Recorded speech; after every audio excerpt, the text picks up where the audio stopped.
This judgment is so old and the fight so new in court that this man's only choice may be to pay the $65,000 to support a child that isn't his and who he's only met once last year.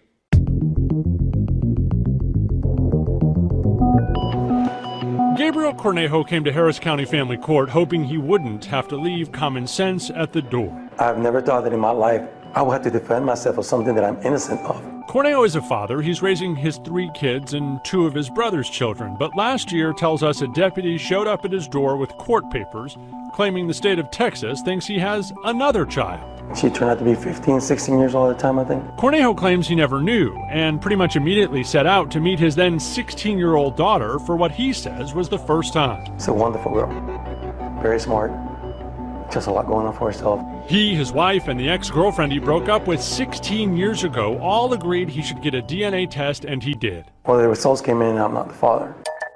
But that's not the end of the case, not even close. Cornejo's ex still wants the money, and so does the state of Texas. In 2003, Cornejo's ex-girlfriend went to court and said Cornejo was the only possible father. The state of Texas got what's called a default judgment and started assessing child support payments, which continue to add up, now totaling nearly $65,000.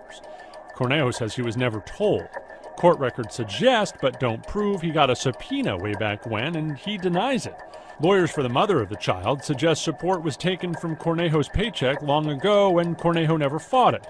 That can be enough to establish a Loctite claim that Cornejo should have dealt with this long ago. Don't stick your head in the sand because it's not going to go away, and there can be consequences even if you don't do anything. Unfortunately, this young child is the one who suffers. Unless he and his lawyer can convince a judge to take a second look, there's nothing that can change the old court order, and Cornejo will still owe all that money. They say he should have fought it back then. He failed to do so.